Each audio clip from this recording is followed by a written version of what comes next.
এত মানুষের ভিড়ে আমরা এখানে আসতে পারছি, এটা অনেক ধন্যবাদ, অনেক খুশি। আমরা বহুদিন ধরে বাংলাদেশে কথা বলতে পারি না, জনগণ কথা বলতে পারে না, বাংলার মানুষ বোকা হয়েছিল, মানে রাষ্ট্রে বন্দি করে রাখছে এই শেখ হাসিনা সরকার, স্বৈরাচার সরকার। দাঁড়াইতে পারতাছি না, 15 বছর ধরে আমরা ভোট দিতে পারতাছি না, কেন্দ্রের মধ্যে যাইতে পারতাছি না, ভোট আগেই হয়ে গেছে। সেটা এজেন্ডা বলছে, আমি ভোট দিতে গেছি, বলছে যে তোমার ভোট আগেই হয়ে গেছে। আর বলে বলছে যে নৌকার মধ্যে আগে চিল মারো, পরে অন্য মারো। আমি বলছি নৌকার মধ্যে মারতে পারবো না, আমার বার করে দিল ভিতর থেকে। এই 16 বছর শেখ হাসিনা সারা বাংলাদেশের মানুষে যে অত্যাচার করছে, জিম্মি করে রাখছে, আর যেসব মানুষ খুন করছে, গুম করছে, বুঝছেন, সে সারা বাংলাদেশের জ্বালাই ফালাইছে। মানুষ অতিষ্ঠ হয়ে, মানুষের এই যে ছাত্ররা যে আন্দোলন করছে, ছাত্ররা যে শহীদ হয়েছে, তাদের জন্য দোয়া করতেছি আল্লাহর কাছে 5 ওয়াক্ত নামাজ পড়া, বুঝছেন।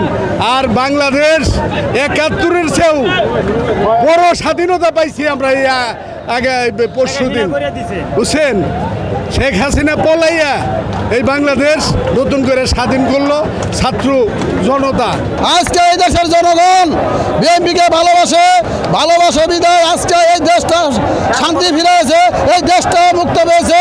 এবং এই রাজপথে আমরা এই পর্যন্ত এই আন্দোলন চালিয়েছি। সেদিন 28 তারিখে এই শেখ হাসিনা এই পুলিশের দিয়া যে গ্রেনেড হামলা দেয়, গ্যাস দিয়া যেভাবে মানুষের এই ধ্বংসের পথে নিয়ে গেছিল, আমরা অনেক এই যারা হার্টের সমস্যা থাকো আমরা রিক্সা ভরে নিয়ে এই মেডিকেলে পাঠাইছি। 28 অক্টোবর এখানে আসছিলাম, আমার এই বাংলাদেশের স্বৈরাচার পুলিশ 14টার ওভারওয়েট লাগছে, এখনও দেখেন আমার ওভারওয়েট ঢুকে আছে, বাই করতে পারি নাই।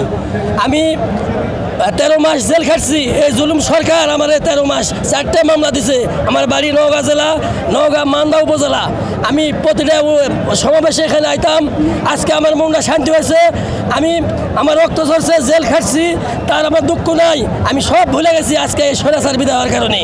আমি চাই বাংলার মাটি থেকে কোনো আমলিকের কোনো বীজ যার না থাকে, আমি এটাই অনুরোধ করব আগামী যে গভর্নমেন্ট তৈরি হবে তাদের কাছে বিচার করে শেখ হাসিনার ফাঁসি চাই। আমি 28 অক্টোবরে এখানে আসছি, আসার পরে আমাকে প্রথমেই পুলিশে গুলি করে, তারপরে টিয়ার সেল মারে, এরপরে গ্যাসও মারে, তারপরে তারপরেও আমার মারধর করে, কিন্তু তাও কোনো পত্রিকা বা কোনো কিছুতেই আসে নাই।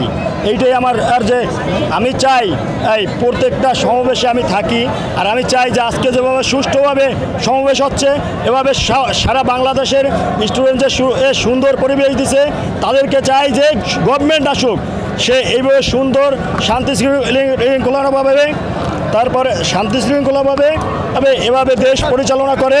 আরে এইটাই আমি চাই, এইটাই আমার চাওয়া। এবং আমি স্টুডেন্টের আন্দোলনের পক্ষে, আমি প্রত্যেকটা স্টুডেন্টের পক্ষেই আমি ছিলাম এবং সব সময় ছিলাম। এবং আমি স্টুডেন্টকে সাহায্য করতে গিয়েও আমার ছাত্রলীগের পোলাপানে কোপ দিচ্ছে, সেই কোপের এই দাগ এখন তো আমাদের বসে নাই। ঠিক এটা হচ্ছে আন্দোলন, ছাত্ররা যে কাজটা করছে তাদের পক্ষে আমি আছি, সারা জীবনে থাকবো।